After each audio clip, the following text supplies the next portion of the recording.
यह है नेपाल का तलेजु भवानी मंदिर, जहां माता दुर्गा आज भी साक्षात एक छोटी बच्ची के रूप में मौजूद है।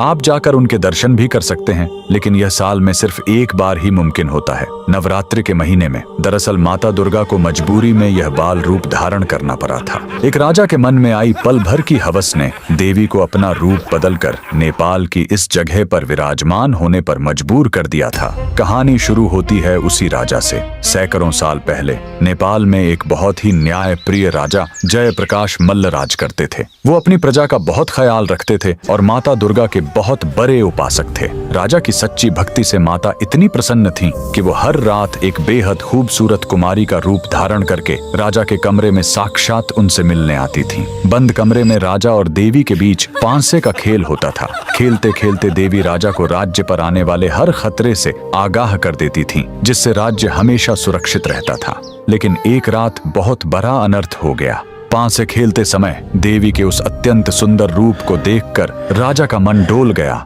और उसके मन में पल भर के लिए वासना आ गई। देवी तो त्रिकालदर्शी हैं, वो तुरंत राजा के मन का वो पाप समझ गईं। देवी भयंकर क्रोध में उठ खड़ी हुईं और बोलीं, हे मूर्ख राजा, जिस देवी ने तुम्हारी और तुम्हारे राज्य की रक्षा की, तुमने उसी को एक साधारण स्त्री समझने की भूल कर दी। तुम्हारी इस अपवित्र सोच के कारण अब मैं कभी तुम्हारे सामने इस रूप में नहीं आऊंगी। राजा को अपनी भयंकर गलती का एहसास हुआ।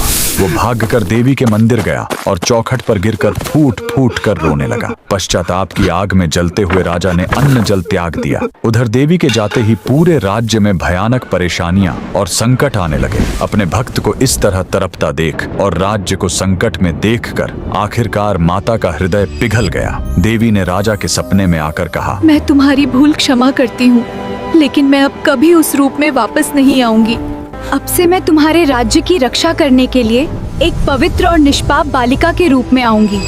यही वजह है कि नेपाल के इस मंदिर में आज भी 3 से 12 साल की एक छोटी बच्ची को साक्षात देवी मानकर पूजा जाता है। और जैसे ही वह बच्ची 16 साल की उम्र यानी किशोरावस्था में प्रवेश करती है, तो नियम के अनुसार उसकी जगह एक नई बच्ची को देवी के रूप में विराजमान कर दिया जाता है। आज भी दुनिया भर से लोग इस जीवित देवी के दर्शन करने नेपाल आते हैं। तो कमेंट में पूरे भक्ति भाव से लिखें, जय माता रानी।